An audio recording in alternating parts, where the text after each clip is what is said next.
अब उसी से एक पंथ निकला है मथुरा में, जय गुरुदेव नाम रख लिया। वैसे वो कहते हैं, जो तुलसीदास साहिब जी बैठे हैं उस पर गद्दी पर, वो कहते हैं ये जय गुरुदेव तो परमात्मा का नाम है, लेकिन उसी उनके अनुयायियों ने उसको जय गुरुदेव नाम से प्रसिद्ध कर दिया और उसने वो स्वीकार कर लिया।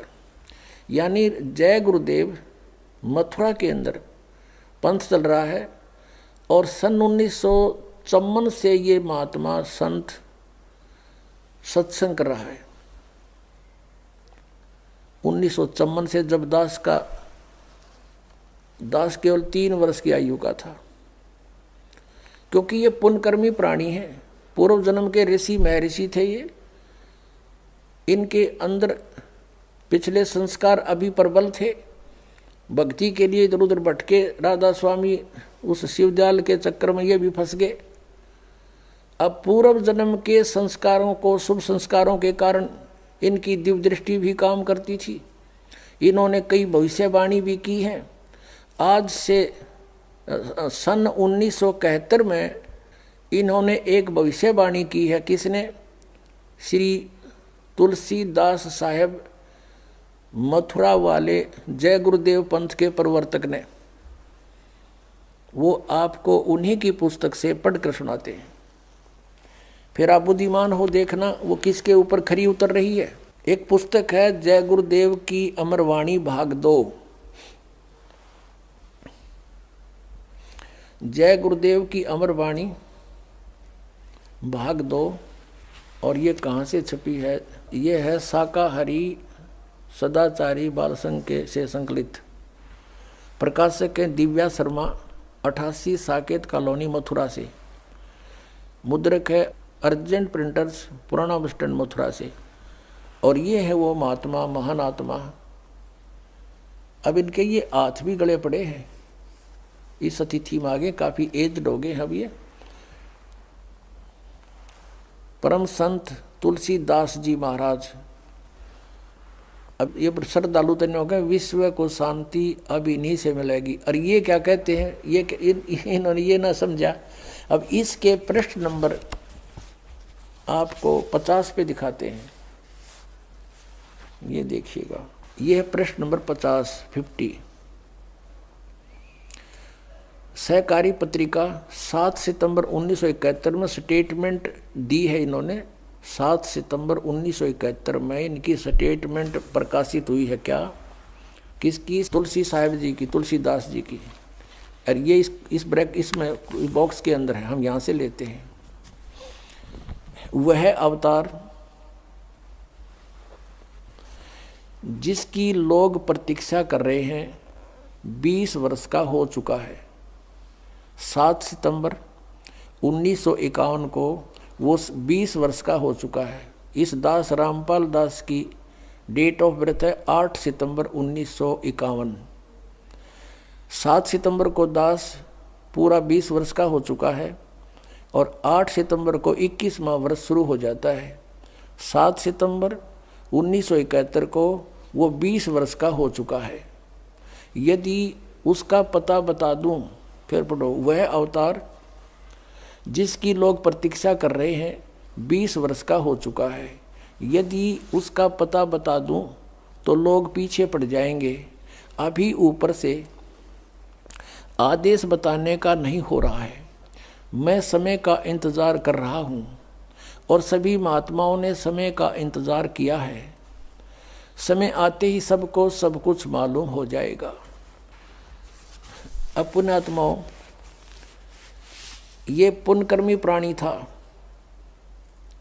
और सन 1954 से लेकर आज तक देखो कितने वर्ष हो गए इसको, लगभग 67 वर्ष हो गए। और आज से इसने 40 वर्ष पहले ये भविष्यवाणी करी थी कि वो 20 वर्ष का हो चुका है वो अवतार। और ये कहें इससे शांति मिलेगी किससे? यो श्री तुलसीदास जी से। और ये कहता है और संत है कोई, वो अवतार है, वो प्रगट हो चुका है और उसके 20 वर्ष की आयु वाली है। अब 59 पृष्ठ पे इसी के इस पत्रिका के 59 पृष्ठ पर दिखाते हैं आपको 59 पर इन्होंने क्या भविष्यवाणी की है ये देखिएगा। ये वही जय गुरुदेव की अमर वाणी है और इसकी हम 59 पृष्ठ पर पढ़ेंगे। 59 यहाँ से शुरू करते हैं। परिवर्तन का कारण भारतवर्ष बनेगा। भारतवर्ष में को विश्व में परिवर्तन का कारण अब बनना होगा। त्रेता में विश्व युद्ध का कारण भारतवर्ष था और द्वापर में भी विश्व युद्ध का कारण भारतवर्ष था और इस समय भी भारतवर्ष को ही कारण बनना होगा। मुस्लिम राष्ट्रों में भारी कलह होगी। सभी मुसलमान आपस में लड़कर समाप्त हो जाएंगे। अधिकांश छोटे छोटे देश टूटकर बड़े राष्ट्रों में मिल जाएंगे। भारतवर्ष इन सब का अगुवा होगा। चीन के समस्त वैज्ञानिक प्रगति को चूर्ण करके चीन को नष्ट कर दिया जाएगा। चीन में बचे खुचे लोगों की सहायता भारत करेगा। इसी बीच तिब्बत भारत को मिल जाएगा।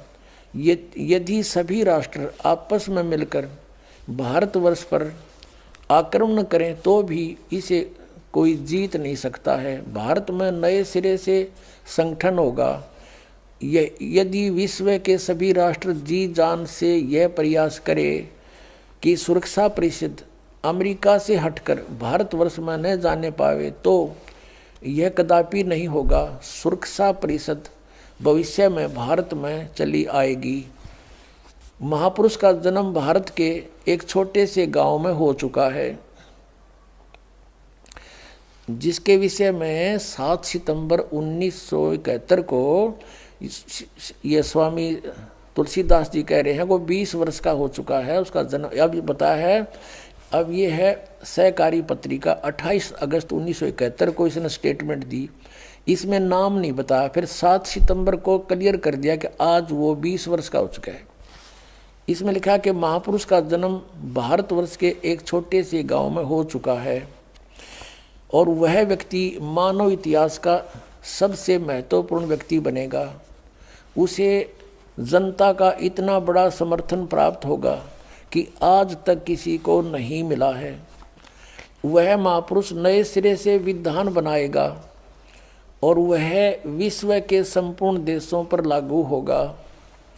उसका एक झंडा होगा और एक भाषा होगी। अपने आत्माओं, कबीर परमेश्वर आए थे क्योंकि वो परमात्मा है, उनकी जानकारी, क्योंकि वे स्वयं परमेश्वर हैं और परमेश्वर की महिमा को परमेश्वर ही जान सकता है। इसलिए उन्होंने अपनी महिमा आपा आकर बताई कि हम ही अलख अला हैं, कुतुब गोस और पीर, गरीबदास खालिक धनी हमरा नाम कबीर। अब रामानंद जी से परमात्मा कबीर जी अपना परिचय दे रहे हैं, लेकिन वो समझ नहीं पा रहे कि ये सच्चाई बोल रहे हैं। जैसे तुलसीदास जी हुए हैं जिन्होंने रामायण लिखी है। कौन सी रामायण? श्री रामचंद्र जी वाली रामायण लिखी है। उनकी दिव्य दृष्टि खुल गई थी। इस दिव्य दृष्टि की कुछ रेंज होती है, जैसे सूक्ष्मदर्शी की होती है दूरबीन की। उसकी अपनी अपनी रेंज होती है, कहाँ तक देख सकती है। तो ऐसे उस तुलसीदास जी ने लाखों वर्ष पहले की घटना घटी हुई श्री रामचंद्र जी और रावण के बारे में वो एज इट इज अपनी भाषा में, अपने लैंग्वेज में, चौपाइयों में, दोहों में लिख दी। इसी प्रकार आदरणीय गरीबदास साहिब जी ने परमात्मा से परिचित होकर के परमेश्वर ने उनका ज्ञान योग दिव्य दृष्टि खोल दी थी। उसके बाद गरीबदास जी ने परमेश्वर के पहले और आगे के सब घटनाओं का, दृष्टांतों का विवरण अपनी लैंग्वेज में, अपनी वाणी में लिखा है, तुलसीदास जी की तरह। तो यहाँ कहा कि ए स्वामी सृष्टा में, कबीर साहब जी परमेश्वर जी बता रहे हैं, ए स्वामी सृष्टा में सृष्टि हमारे तीर, दास गरीब अधर बसू अवगत सत कबीर। मैं ऊपर रहता हूँ स्तलोक में, सह शरीर हूँ और वहाँ से चल कर आया हूँ। परमात्मा जन्म नहीं लेते। कोई ये कहे कि हमारे गुरु जी भी चल कर आए हैं, ये तो जन्म लेकर आए माता से। वो परमात्मा स्वयं चल कर आए हैं और उन्होंने अपनी महिमा आप पे बतानी पड़ी। आप पे आरती, आप पे साजे, आप पे किंगर, आप पे बाजे, आप पे ताल झांझ झनकारा, आप नचे अब देखनारा। पुण्यात्माओं, परमात्मा ने 600 वर्ष पहले कबीर सागर में जो लिपिबद्ध है उनकी अमर वाणी श्री धर्मदास जी ने लिखी है, उसमें कहा कि 12वां पंथ कबीर पंथ होगा और उसमें हम ही चलकर आएंगे और सब पंथ यानी गरीबदास जी के रूप में नहीं, गरीबदास जी वाले पंथ में आगे चलकर हम ही आएंगे और सभी पंथों को मिटाकर एक पंथ चलाएंगे। 600 वर्ष पहले 650 वर्ष पहले परमात्मा ने कहा था जब वो आए कि धर्मदास पूरे विश्व पर एक ज्ञान रहेगा और एक ही भगवान रहेगा, मेरी महिमा पूरे विश्व में होगी और उस समय पूरे विश्व में शांति होगी, भगवान से डरने वाले व्यक्ति हो जाएंगे या माया की दौड़ खत्म हो जाएगी। तो उस समय परमात्मा ने कहा था कि हम ही आएंगे। कबीर जी वो स्वयं नहीं आए तो अपना दास भेज दिया। तो जिसके विषय में श्री ये तुलसीदास साहेब जी ये मथुरा वाले प्रबंधक यानी संत भविष्यवाणी कर रहे हैं, वो ये दास है। अब आप पे आरती आप पे साजे, आप पे किंगर आप पे बाजे, आप पे ताल झांझ झनकारा, आप नचा आप देखनारा। अब ये तो महापुरुष है, इसको अवतार कहो चाहे कुछ को, लेकिन ये दास तो दास है, आपको भौंक के बोल रहा है। दास परमेश्वर का कुत्ता है, आप धनियों को जगा रहा है कि आपको बहुत हानि करेगा ये काल। ये संत भी भ्रमित हैं, ये पंथ भी भ्रमित है, इनका ज्ञान भी भ्रमित है, इनका नाम भी भ्रमित है, ये काल के जाल में। दास की प्रार्थना है ये संत भी समझे, ये अपना कल्याण करवावें और आके अपना सतनाम पावें, बुरवाला में आवें।